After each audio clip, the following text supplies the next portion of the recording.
Saving your own seed is the strength of the agricultural system and the ability of the people to make it through hard times. So seeds are big.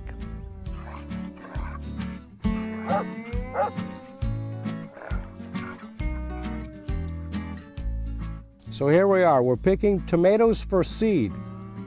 You want to pick only the reddest and ripest. And, all right, here's some beauties right here. Yes, indeedy. Very nice.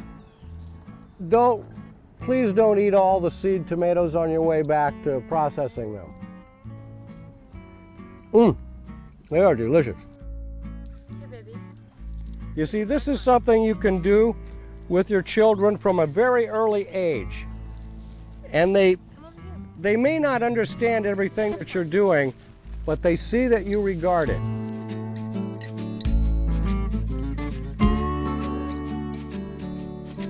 Oh yeah, squeeze them. Squeeze the tomatoes. Go ahead. Now this is something that kids love to do. They think it's a lot of fun. Okay, now Rachel, I want you to take a look in there and see how the seeds are. Some of them are different colors. Right, some are green. Yeah, some of them are green and some of them are yellow.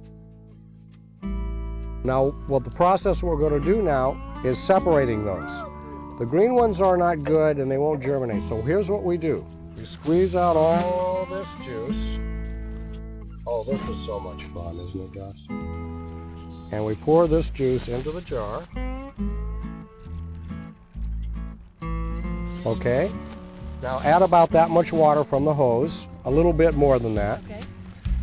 Now we have this, and what we do with it is we cover it with a little piece of cloth and we'll let it set for about 3 to 5 days.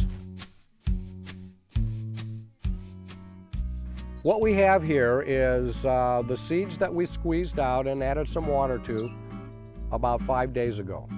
What has happened is that through the process of fermentation and mold is formed and has consumed a lot of the gelatinous mass that was around the tomato seeds.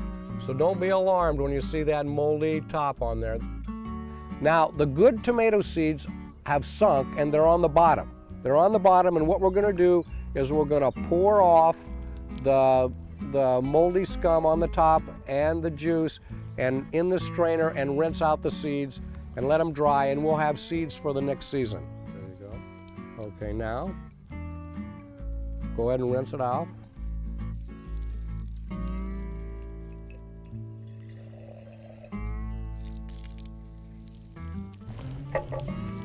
That's a lot of seeds. That's a lot of seeds. What variety? This is Matt's Wild Cherry.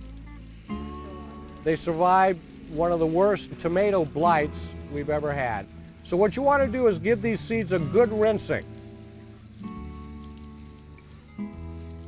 A nice rinsing to get everything off of them. All right, and then we take it right here on this paper. We'll let them dry out a little bit here in the air, and then we'll fold it up and they will go ahead and dry, and they'll be nice, and we'll keep them in a cool, dry place. And we'll have seeds for next year. From the time I was a very young man and my father took me out into the field and had me put this little seed in the ground and bring me back every day until it came up.